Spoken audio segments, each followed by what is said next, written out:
Good morning and good afternoon or good evening maybe to some of you who are joining us online. It's a pleasure to have you all here for this session on Statistics and Data Smart, Innovative Solutions for Increasing Statistical Literacy of the General Public. We are quite a big group of speakers today. A number of people have also joined us online to share some of their experiences and learnings when it comes to statistical and data literacy. And we hope you will enjoy the session. You can post questions online in the WOWA app. And we will also be pleased to have questions from you, of course, here in the room that have joined us in person. My name is Vibeke Nielsen. I'm an interregional advisor at the UN Statistics Division, and I'm involved in a number of projects and initiatives related to capacity development and statistical training. One of the initiatives that I have a coordinating role for is the Global Network of Institutions for Statistical Training. It's a network that was established a few years ago, which does aim to coordinate statistical training more, have more engagement across international agencies, regional training institutes, and also national statistical offices that provide training outside of their own borders. As part of the work of the Global Network of Institutions for Statistical Training, in short, GIST, we also have several task teams that discuss different topics. And one of the task teams is discussing statistical literacy in specific. We will hear more about that from one of the speakers later on, and several of the people that will be speaking today are also involved in the work of GIST. But we will also hear from some of the other initiatives. You can learn more about the work of GIST at the pages of UN Statistics Division, and we will also see more of the specific links to that work.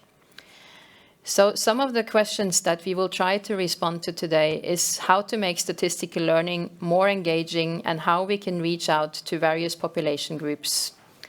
We'll also try to share some different learning products that have been developed and thoughts about potential learning products that could be developed moving forward, such as online courses, videos, podcasts, games, visualization work, etc. And of course, we'll also try and touch upon different elements and how we can engage now in the age of COVID-19 and maybe how this has shifted in the time of COVID-19.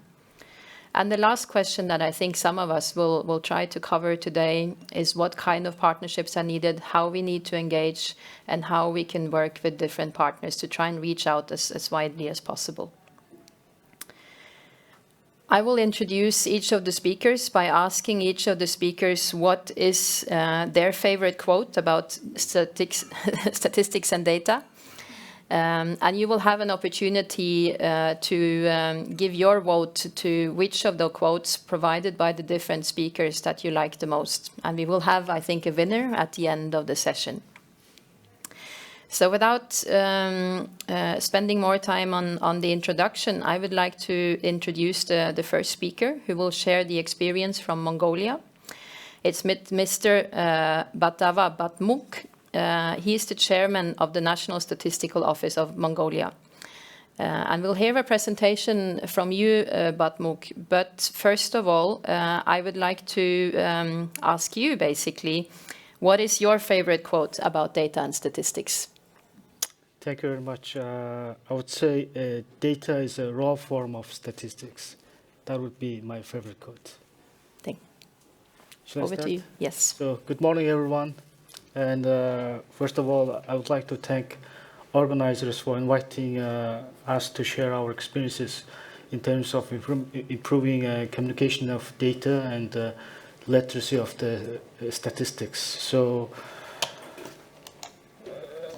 we have to ask ourselves, why do we need to improve our communications of the statistics? And is there a need to improve communication has increased?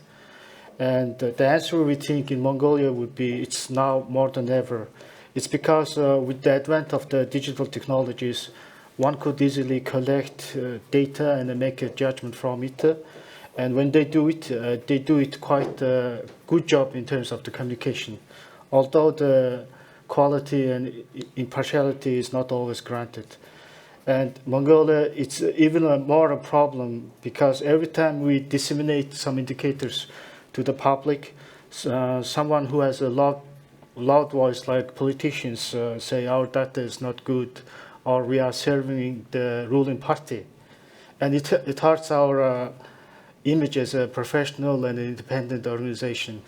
So we have to do something about.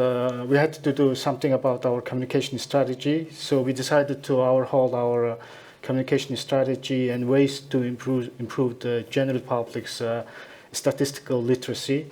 And we invited several PR people and one of the best communication strategists in the country to work with us.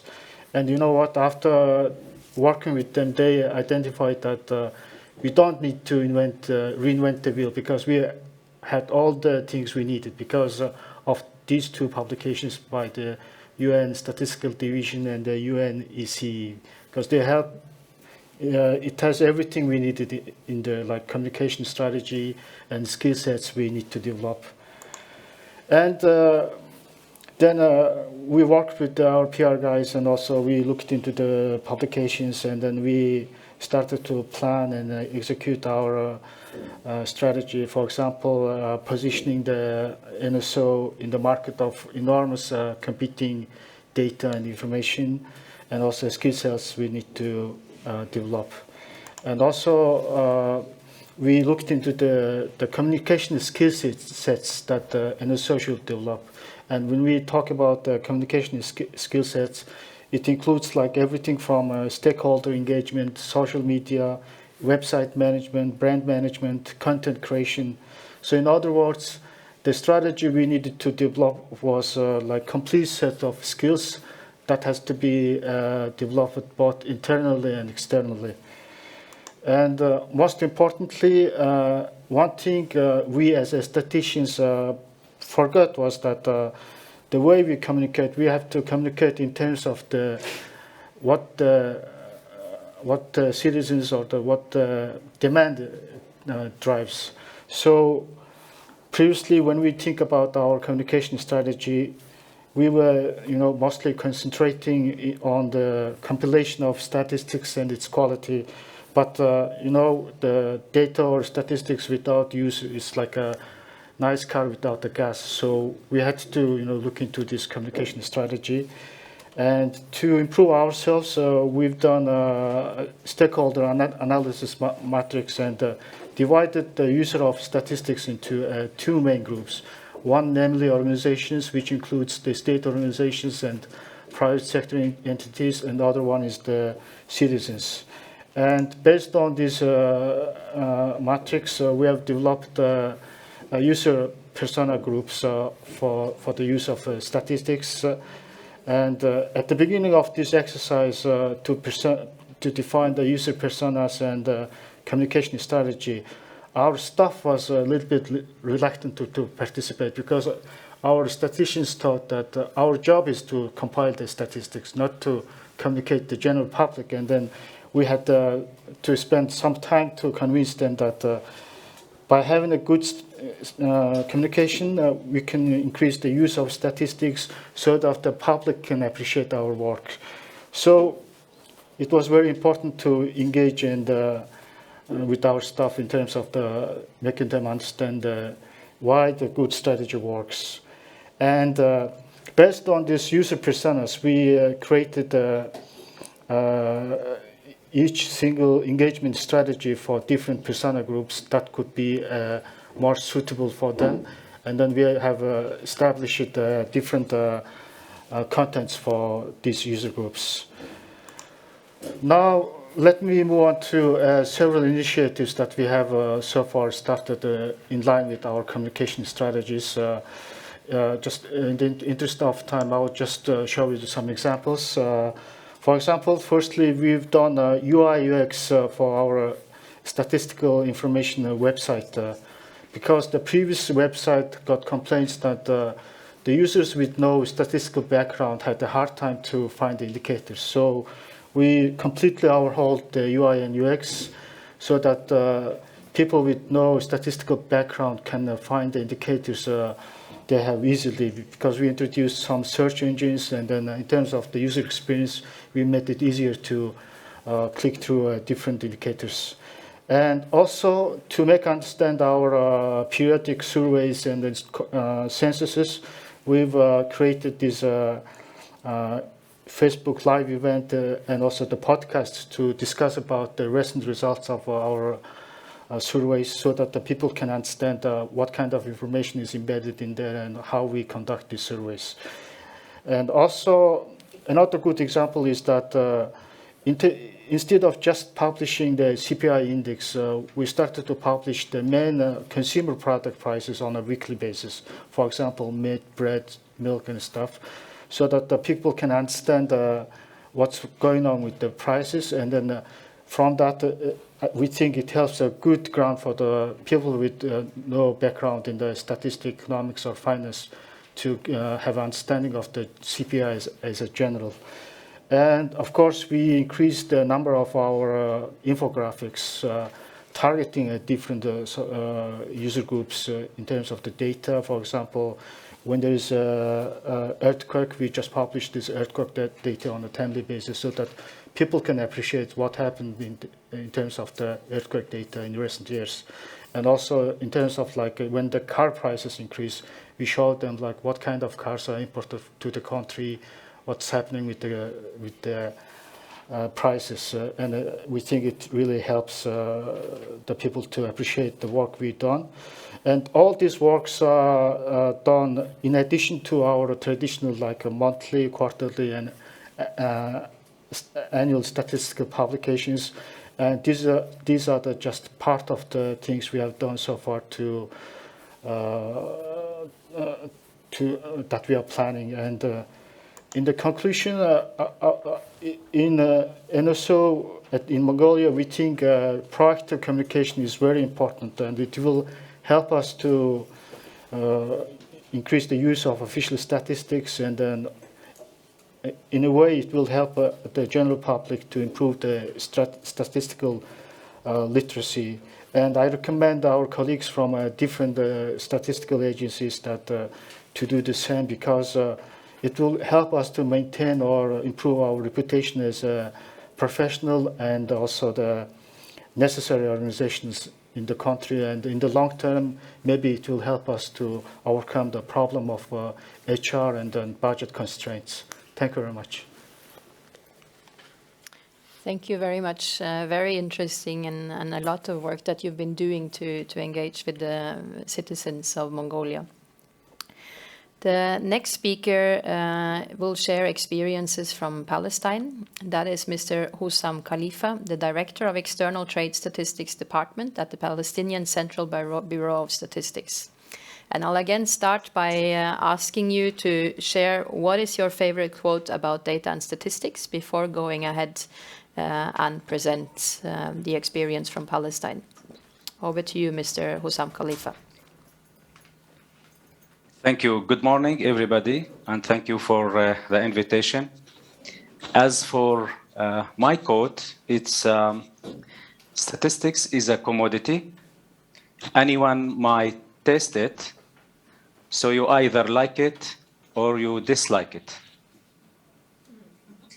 Now, do you want me to share my presentation? Can I share it from my side? We will be sharing it from the organizer side. So please go ahead. Okay. Thank you. Okay, please.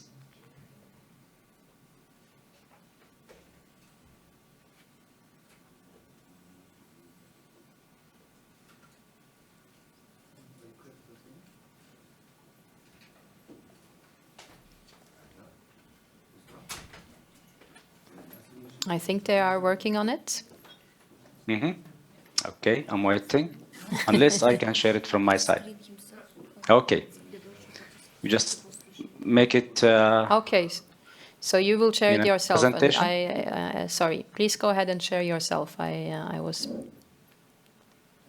Okay. Could you just give me authorization? Yes. To share.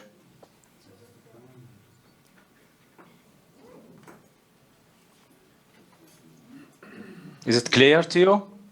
Yes. Thank you. Okay. So BCBS took the needs of public as one of its priorities. Therefore, different tools and means are used, such as the public use file with the microdata for research purposes. The ADB, the Accelerated Data Program, is also used for metadata. BCBS website is rich of set of different fields and up-to-date indicators.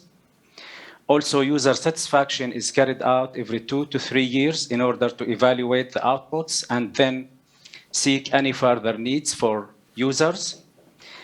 And as usual, and since social media is a revolution in the world, so Facebook and Twitter are also used to promote statistical data in Palestine. Now, BCBS adopted several kinds, in fact, of initiatives and activities, such as an interactive database for different kinds of indicators. One of them for population, for education, environment, etc. So users can easily either reach it directly. They can also use the search engine. So it's user friendly. So many people are using it. One of the most important databases that have been launched recently by BCBS, and that was December 2019, was the Trade Dynamic Database for trade on goods. Since we received tens of requests from different users, universities, research institutes, and companies, therefore, BCBS worked hardly in order to make it user-friendly on our website, so users can easily retrieve the data at the detailed level. And since we make it suitable, make it available for users, then the utilization for trade statistics were also increased, and that decreased the burden on the staff, so they will be dedicated to more and more jobs and works in order to work for new indicators. It's a more user-friendly website, so they can download the data in whatever format they need. Schools statistical competition under an address of my future in figures, in fact, was one of the most important initiatives that have been launched in cooperation with the Ministry of Education in Palestine. So in BCBS, we are glad that our children are a priority. Thus, a large focus was put on this segment in our strategy in order to reach and define more users. So the aim of this competition was defined from the beginning in cooperation with the ministry and with the fund of the European Union. At that time, we started to do this in 2018, was to increase the awareness of official statistics between students in schools, and then bridging the gap between the perception and reality of statistics in order to enhance the right statistical culture among our kids, and encouraging students for using statistical indicators that they need in their schools, and finally strengthening the coordination between BCBS and one of the main partners and stakeholders as the Ministry of Education. As known, primary and secondary levels of education are of great importance in terms of professional and scientific literacy in all fields. So these stages are the basis for shaping and building the scientific background and practical skills of students who will be our future leaders. as in BCPS and for strategy for development of statistics, it was designed to be sustainable development goals driven and in line with the National Policy Agenda 1722 under Citizen First. So if you look at the winner, at the first winner, the happiness of the students that was in the last ceremony that we normally organize at the end of the competition. And in order also to keep this activity in every year, and due to COVID-19, we have carried out this competition using real-time application quiz. So also students were able to access this real-time program and submit their answers on the questions. And by the way, the questions are related to recent indicators posted on our website. So therefore, we found that thousands of students became using our website. So we posted that there in a simple way, in a visualization under the kids and students link on our website. We also took into consideration in our initiative, the data science initiative, the schools under a program called Schools Without Walls. And then we also organized tours and lectures for students, and they are visiting PCPS. So they learn more about statistics. They only hear about statistics that we only count population, but in fact, we do many things. So we show them all these issues that we are doing. Back to the data science initiative that was launched on October 2019 in cooperation with the Arab American University during a festival that was organized. And at the end of this festival, it was announced for all people, for all interested persons to submit their applications if they are interested to join a professional certificate in data science, which is Harvard curriculum and organized by EDX portal. So we received thousands of applications, we've sorted them, and we also circulated this into all sectors, the private sector, the universities and research institutes, public sector, noting that we took into consideration and the majority and in fact the big number of participants was from unemployed, because we want to gain them new skills that help them entering the market. So up to date, we have 3 waves for trainees with more than 100 participants. We started this training program on September 2020, and up to date, we have more than 550 courses completed, and we have many testimonies to talk about them, because the trainees have gained new skills, so they are able now to work more effectively in either they are in their work or they look for new jobs or new markets.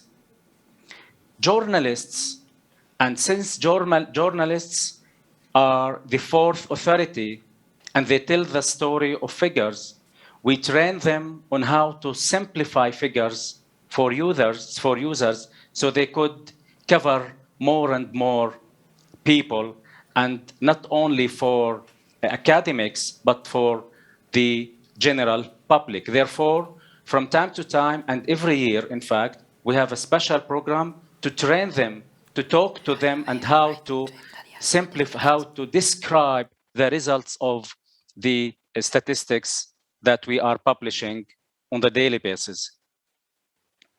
We also have a special link, or we took into consideration the SDGs, so general public can reach also all the SDGs and all related indicators for them. COVID-19 also, we had established special link on our website on COVID-19. It's a monitoring dashboard, so all public are accessible, so they can access this website. They can look for all the news and the recent news regarding this pandemic. This is everything about statistical literacy here in Palestine, how we are dealing with it, how we are dealing with these initiatives, and we are continue to establish and launch more and more initiatives in the future in order to cover more users for our official statistics. Thank you. Thank you.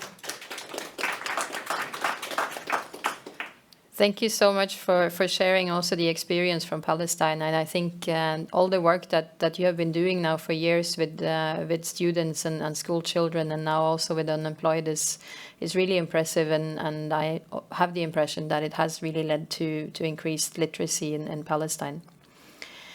Thank you. The next speaker we will be hearing from is Mr. Pedro Campos, who works at Statistics Portugal, but also has a role at IASE, that is the International Association for Statistical Education, which is part of the ISI. He will share some experiences and the work of the International Statistical Literacy Project that he is contributing to. But before you also share, Pedro, I would like to hear what is your favorite quote about data and statistics? Okay, can you hear me? Yes. Yes, okay. So I have a sad one. So it's not fantastic. It's based on recent COVID-19 statistics that sometimes are misleading and brought us fake news. They are dangerous. They treat sometimes people like numbers, and you know that people are not numbers. So my quote is, a single death is a tragedy. 1 million deaths is a statistic. So that's the one. So Vivek, may I share my screen? Because I have also... Go ahead. Yeah, okay, thank you. There is something that I'd like also to show you. Okay, I think you can see it now. Yeah, please make it full screen. Yes. Okay. Thank you. So I'm going to bring you the case of International Statistical Literacy Project more than other stuff. So I have been until the last the last World Statistics Congress, Vice President of the IASE, the International Association for Statistics Education, that is a kind of umbrella for the International Statistical Literacy Project. So I'm going to tell you a little bit about what we do at ISLP, and also I'm going to introduce some statistical resources, how to make statistics exciting, and I will finish with some I would say suggestions. Some of them are already existing about kinds of partnerships that are needed to improve the statistical literacy, like what we're doing in the ISLP. So ISLP is a wide project. It started being called World Numeracy Project, but now we changed, well, some years ago, to ISLP, the International Statistical Literacy Project. It is a project that involves more than 100 different countries and regions all over the world that are represented by a fantastic network of country coordinators. You can see some of the spots here in the world map. And it's fantastic how how these people can be so dynamic in delivering statistical literacy projects in their countries, and they share it with us. So I invite you to visit our webpage and see our newsletter. There is a newsletter coming very soon with some of these initiatives. So what kind of things do we do there in ISLP? So we have school competitions. We have also some cooperative project awards. I'm going to be talking about them very soon. And also some very high quality pedagogical materials, online games made by several countries and also made by international institutions. So let me show you one of these cooperative projects that has been awarded this year. It's Trend. Trend is a school competition statistics conducted by the Russian Association of Statisticians. It is a very wide scope project that involves thousands and millions of students all over that big country of Russia. And one of the good things of this project is that it helps children from very remote regions to participate. There are teams from more than 100 schools in this competition.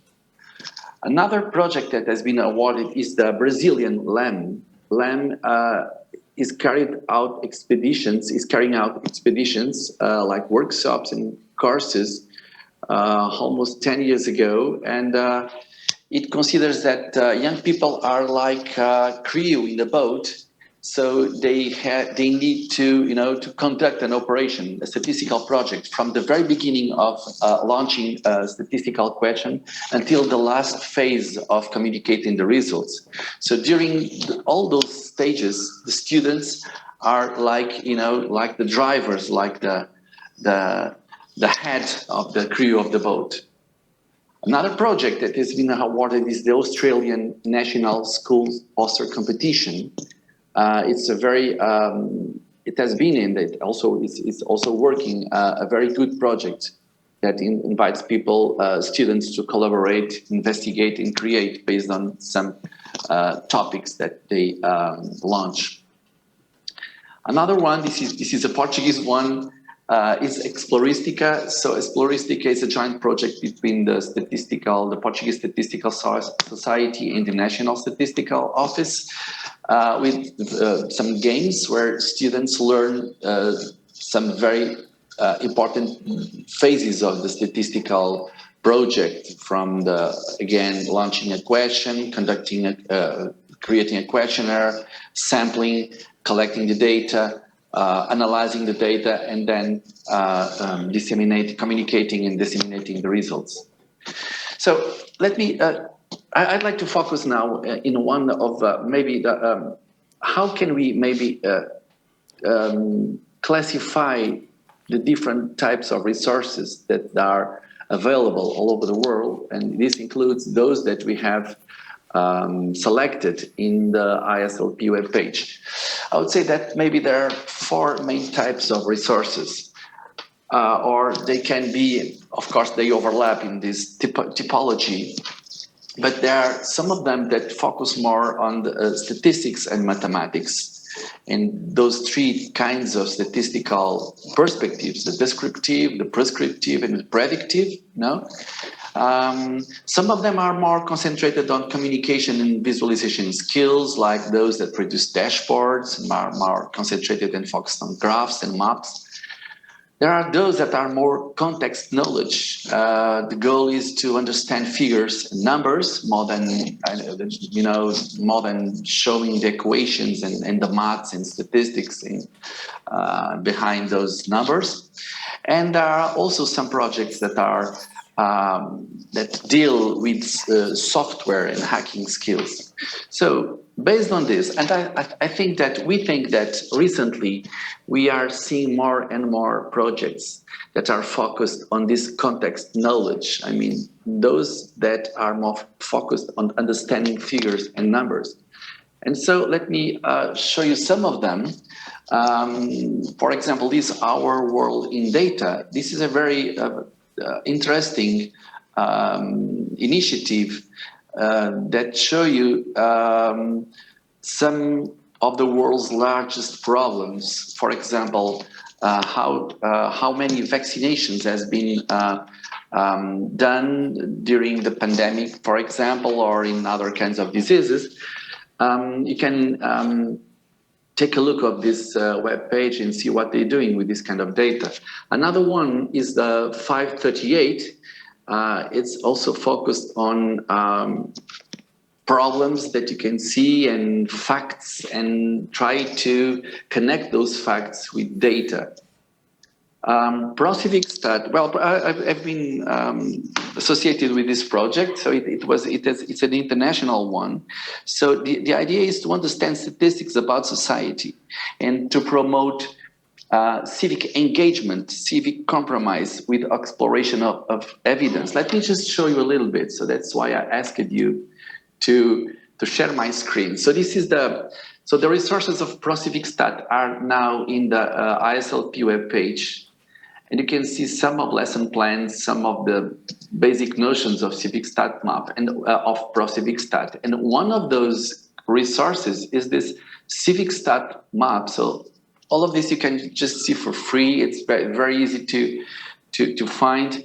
For example, in this case, we have some, the resources are in different languages, are available in different languages, and you can find resources to teach statistics in the teacher or in the student perspective. So there are materials for teachers, and there are materials for students as well.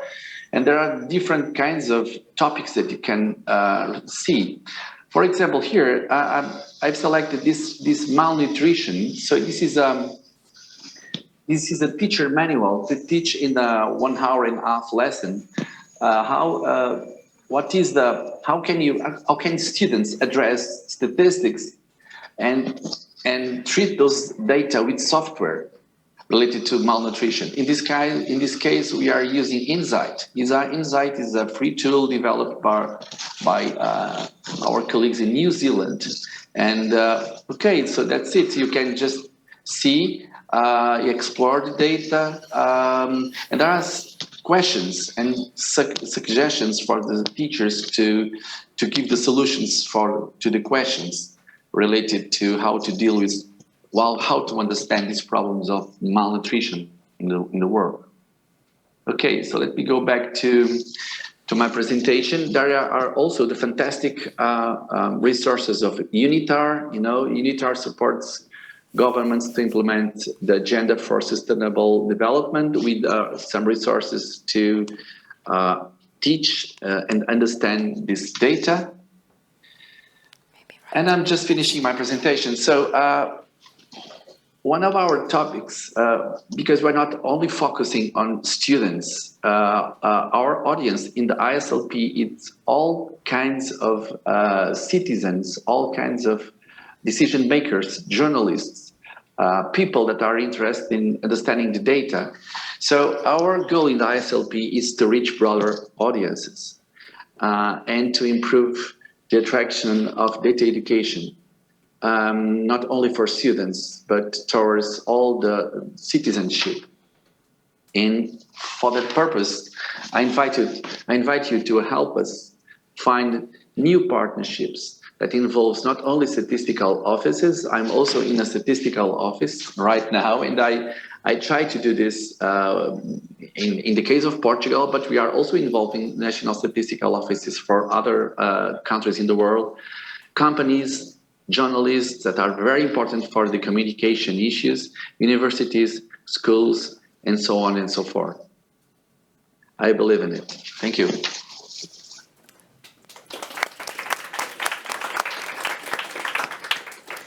Thank you so much for sharing a lot of these materials, and I think we can also on the pages put a link to the ISLP so that more people can access and look around.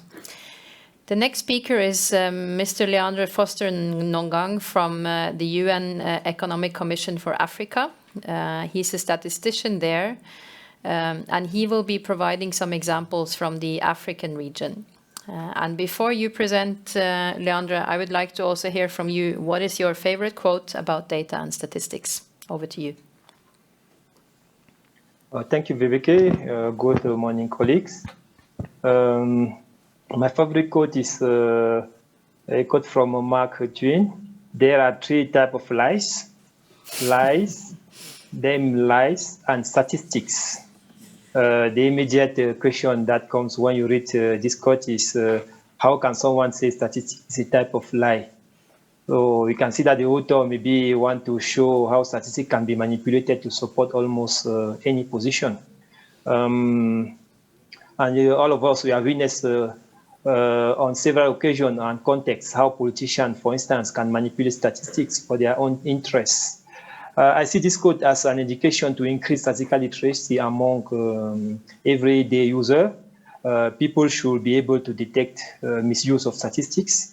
The code is also called the National Statistical System to strengthen their statistical literacy program and help everyday users to find, work, analyze, and argue with data. So now let me share my presentation.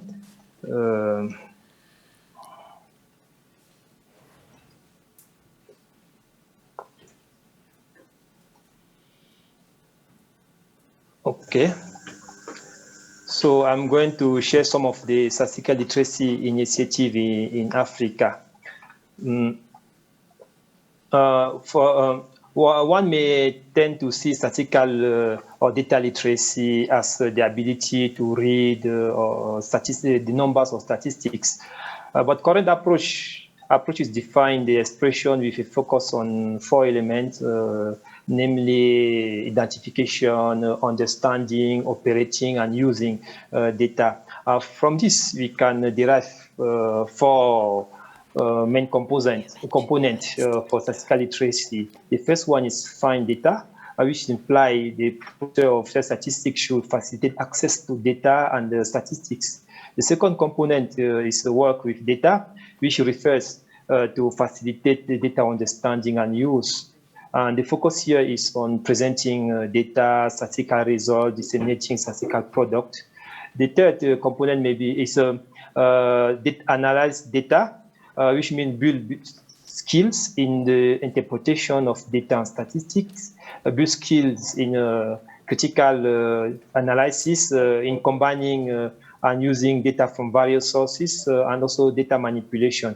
And the last one is argue with data, which implies the development of capacity for using statistics in people's work, acting based on data and statistics. We shall, however, as was already mentioned by the previous speaker, note that statistical literacy activities should be adapted to different categories of users as their needs are different. So I'm sharing in the following slide some of the statistical literacy initiatives in Africa for a few users groups in connection with these these 4 components I've just mentioned. My focus here will be on 3 main groups: the journalists, the first group, the second is researchers, academia, students, and the last one is going to be the large public.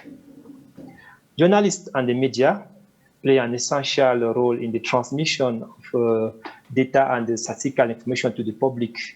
Here in Africa, African countries usually implement 5 types of activities. The most common activities are capacity building, statistics, past training activity, past training session, are focused on interpreting statistics, understanding key concepts, the thinking methodology behind statistical thinking, and using service results in newspaper. We also have a statistics cafe that happen in a few countries. We have, for instance, recorded frequent event in Niger and Senegal.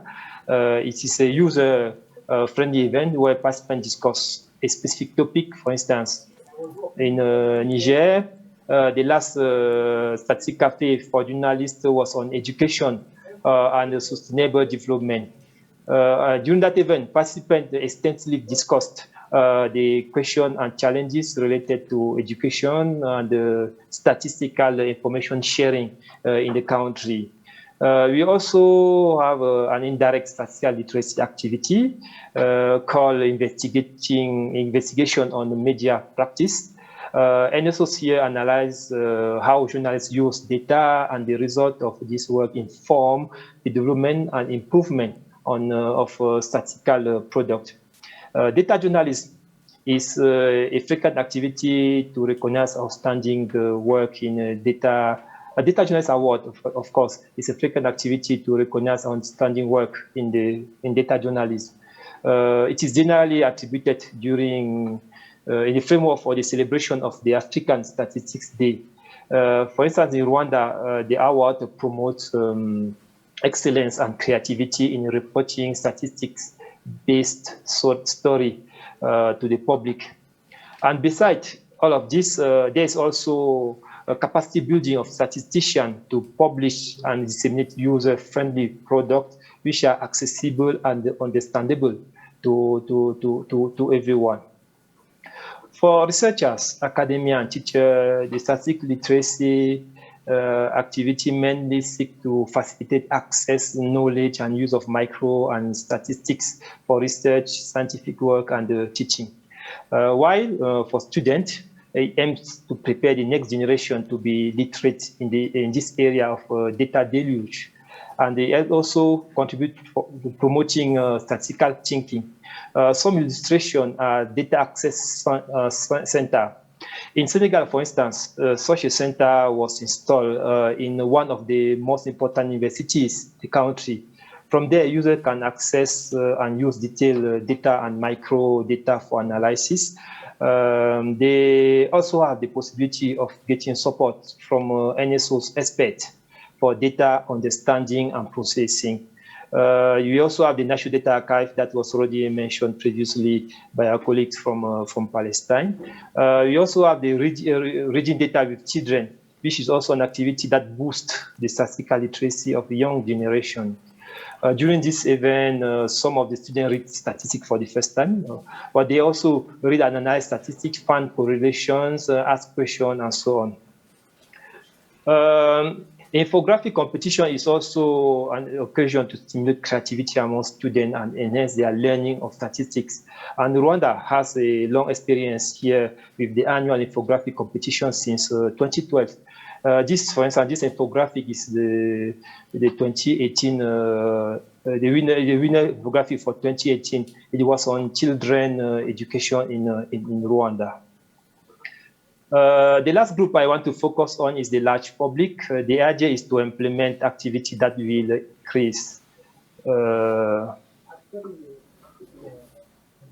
increase statistical literacy of this group of users.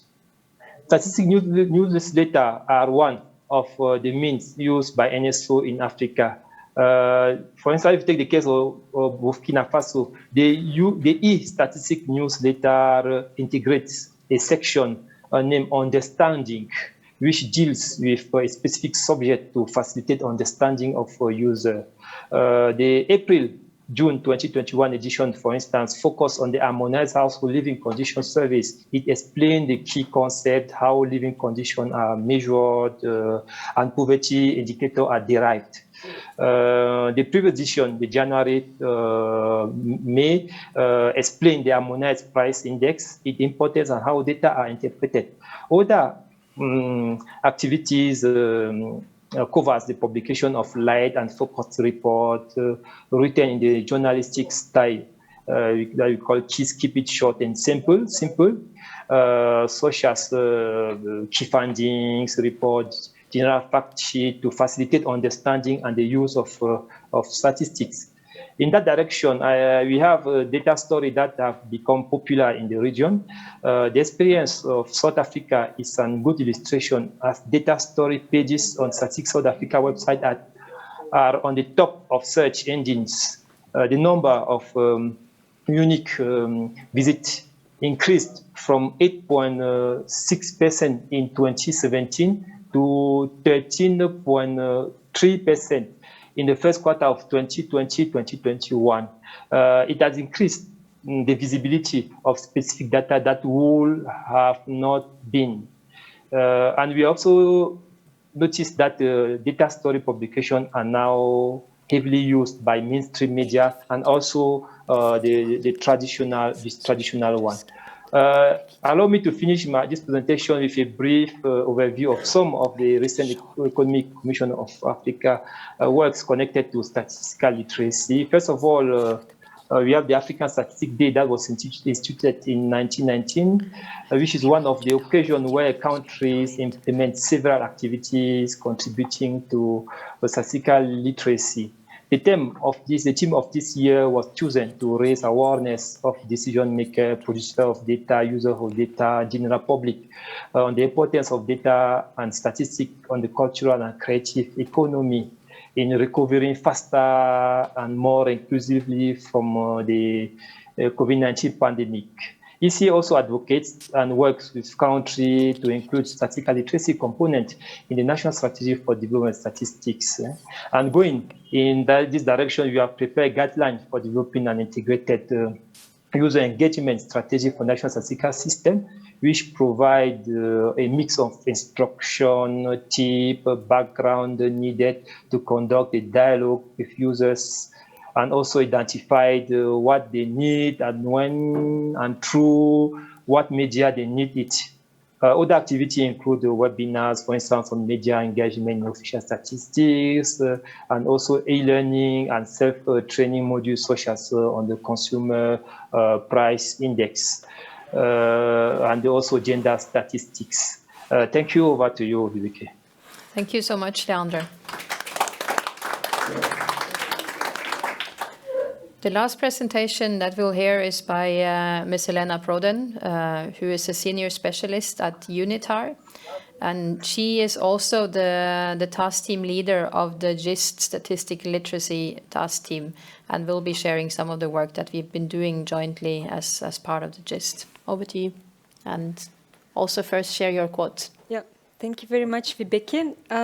So I will kick off with a quote from a Scottish poet who once said that most men use statistics as a drunken man uses lamp posts, more for support than for illumination or lighting.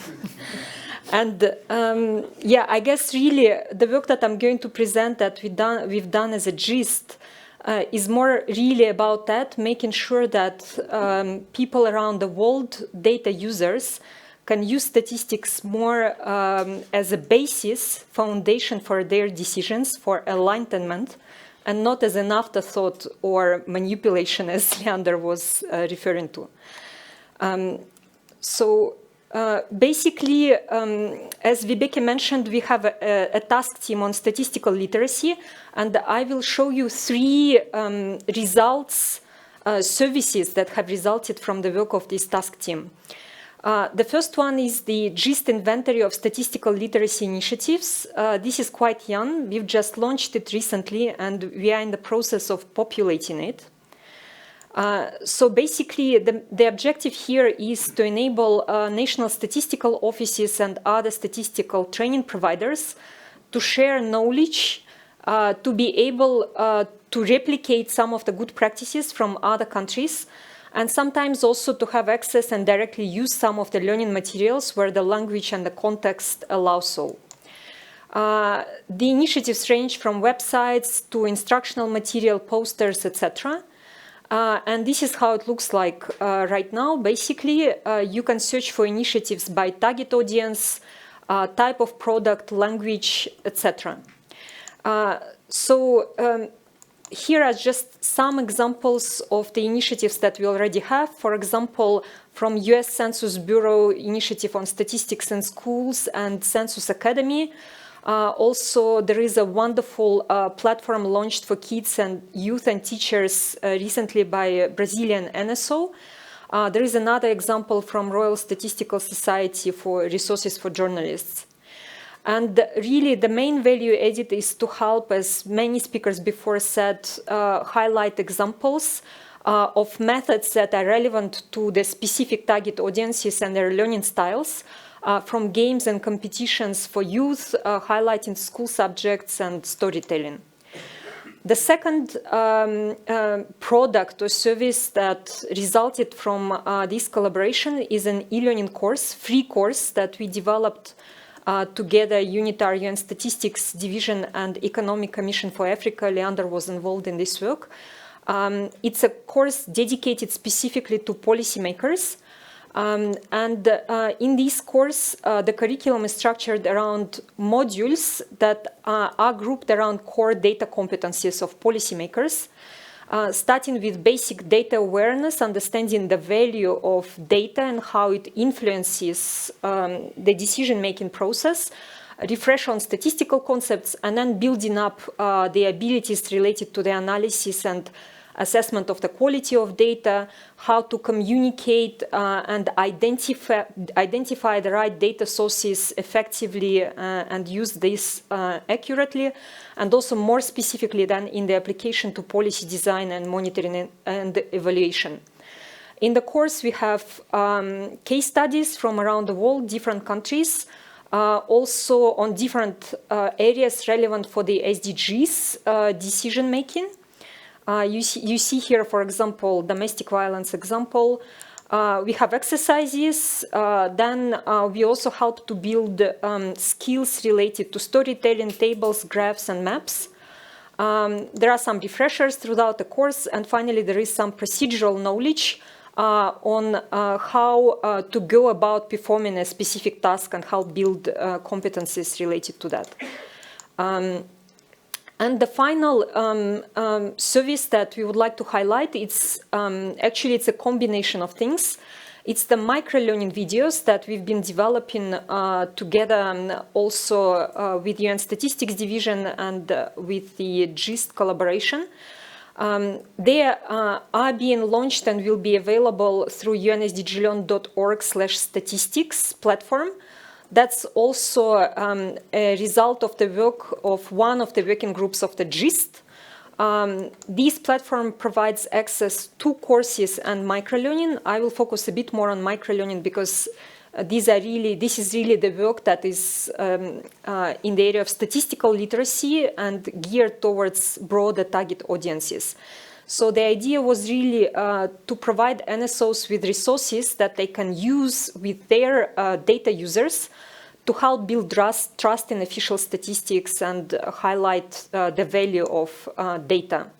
So on the platform, you can search using keywords, statistics taxonomy, and finally, you can see here, you can have access to courses and microlearning.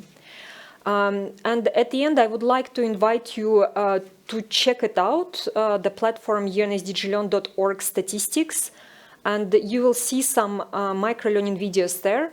For the statistical literacy inventory, if you have some initiatives to share, please don't hesitate to contact Vibeke, who is sitting next to me here. And we wanted to show you a sneak peek from one of the microlearning videos. We don't have time to show the whole piece we prepared, but we'll just show the very beginning, several few seconds, so that you can see how it looks like.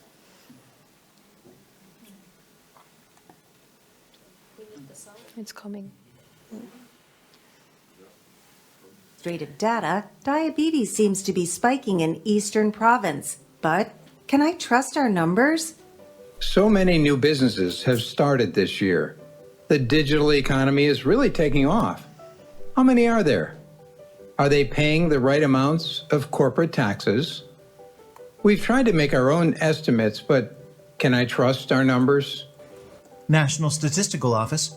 We count everyone because everyone counts. This is Nabil. How may I help you? Sounds like a tough job. You might need this. The superheroes from the National Statistical Office support their colleagues in government with data to understand what's happening across the country. Once again, there's trouble in SDGEA. Can the superheroes help? Thank you. I think we can stop at this point. You have a little sneak peek, and we'll publish it on UNSD Learn Statistics very soon. And there are more videos, microlearning videos forthcoming. I know we are at the end. I've been looking at the Q&As in the chat. I think actually our speakers have responded to almost all of them already. There's just one that I think maybe is quite interesting here, and since we are late, I'll only ask our speaker in person from Mongolia. Considering the high prevalence of misuse of statistics and fake news, how directly do you think, how directly do the panel members think NSOs should be in responding to these problems? Is it sufficient to take the indirect approach of education for the future, or should we be more responsive? Mm-hmm. Okay. In terms of the responding to misinformation, we have to also evaluate it in terms of the seriousness. If the misinformation, if it's really serious, that hurts the reputation of the official statistics, then we have to respond. If it's just just a small information in the society, then we don't have to respond it. So we have to evaluate the seriousness, and we don't have to respond to everything. Otherwise, we will be making too much noises. So the main thing is to evaluate the response strategy. Yeah. Thank you so much. And should we do one question from the room? The first one to raise their hand, and then we'll end the session. Now I'm pressuring you for time, so no one has questions. Maybe you were very good at already answering all your questions in advance. I hope that is the case, and of course you can still use the chat afterwards. I see one question here. Let's have that one, and then we'll close afterwards. Thank you, the panelists, for really some good presentations. I was just wondering, the videos from the micro learning site, are they also on YouTube? Because that's a great way to disseminate for people that are not even looking for it. They come across it through the YouTube algorithm, and then you get more reach that way. That is a very good point, and I think we will definitely do that. Try and also promote it through Twitter, etc. Thanks so much, everyone. Thanks so much to all the speakers. I hope everyone enjoyed the session, and please feel free to follow up with questions and share your experiences also in the chat and in the discussions further through the forum. Thank you.